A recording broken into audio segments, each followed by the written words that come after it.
Thank you. And thanks again so much to everybody who organized this really amazing night. And many, many thanks to Maria, because as she discussed and laid all of this out and understands so well how this works, how these technologies function, what's going on here. As Maria said, we collaborated in this case. So what this is it's a case that was filed in New York City after the police used the alert or deterrent or denial function of the LRAD. And we brought a lawsuit several years ago. So I'm going to also share my screen and go through a little bit of the materials and show a little bit of the video that night, and then explain a bit more how Maria and I worked together to present this to the court in a way where judges and everyday people, but also people really explicitly not on your side, could understand what was at stake here and how these technologies really work. And then ultimately the really exciting conclusion we were able to come to in New York City. And that's what I'm going to do. So, okay, great. So just very quickly, like Maria said, this is a fact sheet that LRAD Corporation is now called Genesis. But before it was called Genesis, and we could all talk about all of the names and what Genesis means biblically, and it's spelled with a Y also as part of this very slick rebranding of tech. But that's another talk. This is a fact sheet about LRADs, and you see that under crowd control, it explicitly talks about how the Pittsburgh department used LRAD successfully at the G20 summit. Actually, at the G20 summit, the Pittsburgh police used the LRAD and permanently damaged a professor's hearing who was walking to class and ended up paying her $60,000. So we could all contest what successful uses are here, but it's in their materials as a successful use. And you can also see that they talk about how when an LRAD's deterrent tone is used at close range, protesters sense audible discomfort, cover their ears, and move away. And that just by covering your ears, it reduces sound pressure by 25 decibels and can prevent protesters from throwing projectiles. So already here, you can see that this tone used to be called the deterrent tone. It was explicitly targeted and marketed as a way to make protesters sense pain, to sense discomfort, and then goes into, a really both ableist view and non-New York City view of how protesters will just cover their ears and move away. So of course, there's many people who can't just move away. And you're also talking about New York City, where, especially during a protest, if you think about how many people there are anyway in places like Times Square, and then you think about police barricades and how tightly packed crowds can be, and that police often will have closed off exits, the idea that protesters can just cover their ears and move away, is really perverse. And you can see the end of the fact sheet noted that law enforcement agencies with concerns about the deterrent tone can easily disable this option. So the NYPD chose not to disable this option. And this is a visual from also LRAD company materials showing how the LRAD would work in Times Square, which is very prescient because in our instance, it was used in Times Square.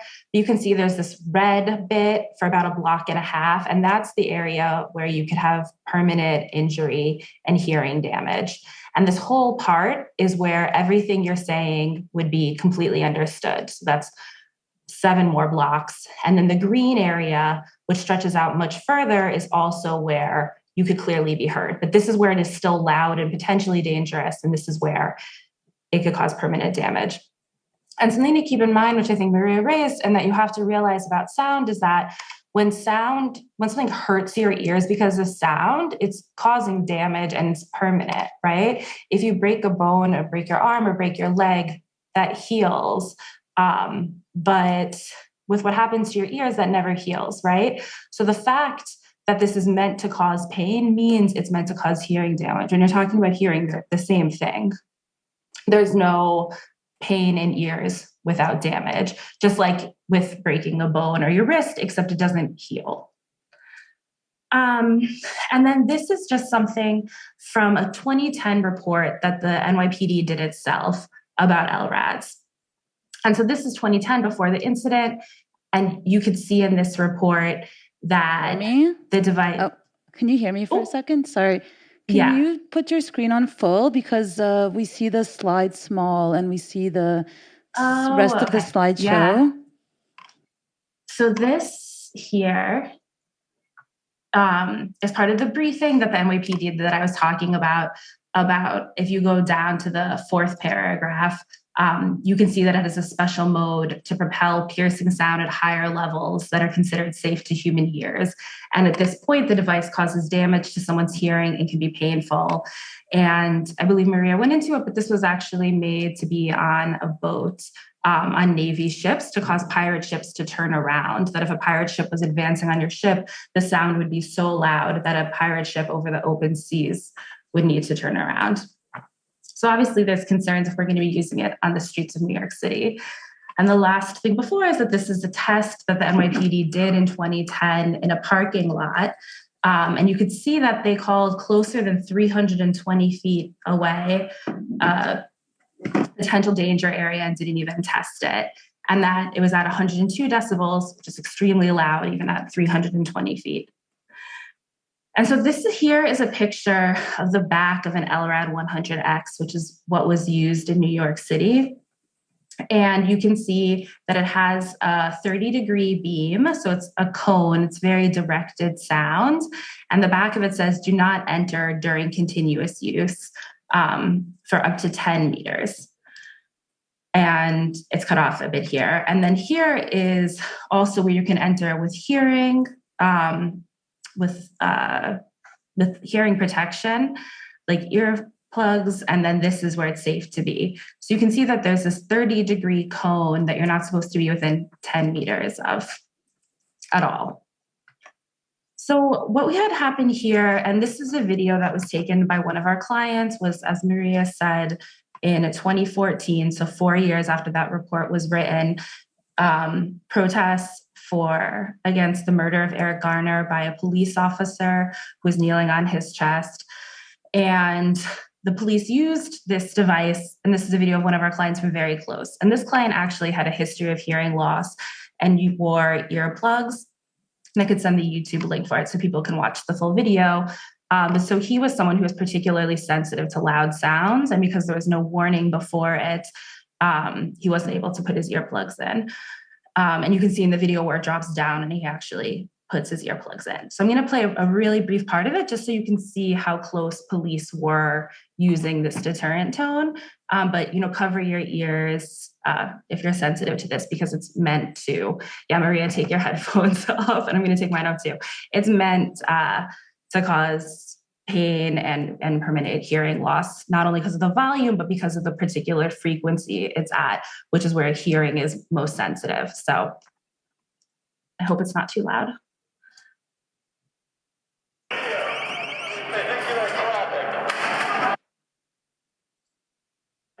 If you do, you'll be placed in custody.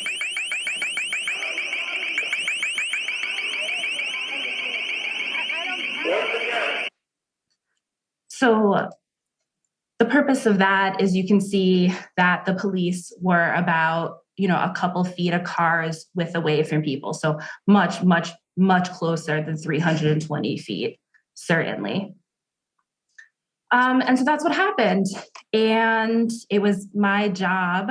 I represented this person and 5 other journalists and protesters who had pain and injury to their ears and hearing damage, to prove why this was the problem, and also to try to get the NYPD to stop using long-range acoustic devices, and to have Maria help explain to everyone how and why these were a problem, and all the ways she explained. And so what happened is, now that this is NYPD training from right after we filed the lawsuit, and you can see that from now, the LRAD was completely remarketed from before our lawsuit to after the lawsuit as a communication device. And you can also see that they quote Martin Luther King Jr. and Albert Einstein as ways that this is actually about restoring peace, and that peaceful resolution can only come from understanding. And to achieve an understanding, you have to have effective communications. And to achieve effective communications, you must be heard. And we could talk more at length at any point about using Martin Luther King Jr., about needing to be heard, and how twisted it is to use that for a long-range acoustic device, and that its actual purpose now is for peace and to make sure that you're heard by law enforcement. And you can see here too that they rebranded the deterrent tone to an alert tone. And now the alert tone is meant to gain individual attention. And it says the alert tone, these are instructor notes at the bottom. The top part of this is a slide. And then these are things that we got through the lawsuit to show what instructors underneath running through the PowerPoint are supposed to read out loud. So they're supposed to read out loud that the alert tone doesn't produce a sonic wave, can't cause physical injury like a weapon, and that it can be used for 1 to 3 seconds, and then a pause to see if people are paying attention, to see if it worked. And you can use it over and over for 3 seconds to see if things are working, which just happens to be exactly how it was used in the lawsuit. So they redid their training to say that everything you see in that video was actually exactly correct. And it's actually not a deterrent tone, it's an alert tone. And the alert tone actually makes people listen to your message. So instead of you cover your ears and walk away, it actually makes you listen more to what's about to happen next. And they also note that the LRAD Corporation is also in the process of updating their training materials to match the NYPD's training materials. So from our lawsuit, the LRAD Corporation just totally rebranded itself as a tool for communication and for listening. So things like the original thing that we showed that is just from a year prior, where it's actually about crowd control, has completely disappeared. And now we're at quotes by Martin Luther King Jr. and Albert Einstein about needs to be heard. This is just a written exam now that officers have to take. This is the 2-page exam before you can use this $20,000 incredibly dangerous weapon. But you'll see that one of the questions is the alert tone can be used to gain attention, compliance, sonic wave injury, or warming of the skin, where the new answer is attention, but the old answer is compliance, and it's the same function, but the literal actual thing this tone was meant for, it was made for compliance, right? To make pirate ships turn around is now the wrong answer in the exam. And so that's where we were. That was the new training. That's what police were saying. And we ended up bringing this case and explaining it to many courts. It ended up going through all the levels of courts in the United States up to the Supreme Court, which didn't hear the case, but commented on it. And, it's a much longer talk and something that Maria and I have been meaning to publish a full paper on for a long time. But what this ended up turning around was both, can this actually hurt you? And we felt very that we were able to show that, yes, sound hurts, this is injuring, and this is using it incorrectly, right? In this sort of common sense way Maria raised. But also, so what? Because even if police are hurting you in the United States, that doesn't necessarily mean they're doing something bad. So we had to prove what the bad part was. And what we tried to prove was that it was an unreasonable seizure. So like under the US Constitution, police can't stop you or seize you unless they have a warrant or unless it's an emergency and there's a big enough reason, right? So police can't just grab you off the street and hold you. And so we argued that by forcing you to move by sound that won't let you move forward, right, and makes you turn around, that's a seizure. And there's lots of cases in America that says a seizure is just anything that like can make you move in a direction, like if it gains control of you. But courts said no to that, and that there wasn't a seizure here because nobody's movements were controlled. They couldn't move forward into the beam, but they could move any other direction around the beam.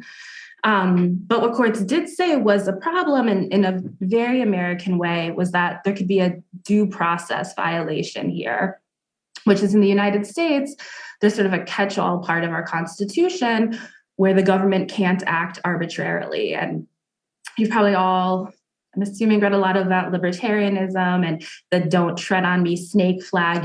It's that idea that a government can't be arbitrary, and if they're going to hurt you at all or do anything to you at all, they need to have a reason, because this is the United States and we were founded on privacy and liberty.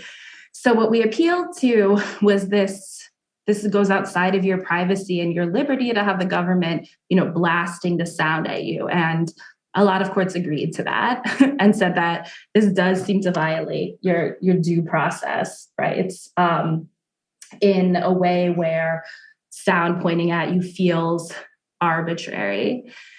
And then something else that we had to come over is that in the United States, even if police officers violate your rights, so even though they did violate your right against your privacy being infringed and your liberty being infringed, they still need to have had notice of that, with the idea that policing is hard, so we want police to not be afraid to do stuff. And this is called qualified immunity, and it's a big thing in the United States because it's not actually in our Constitution. It's something courts made up, but it means that it's very hard to sue police officers.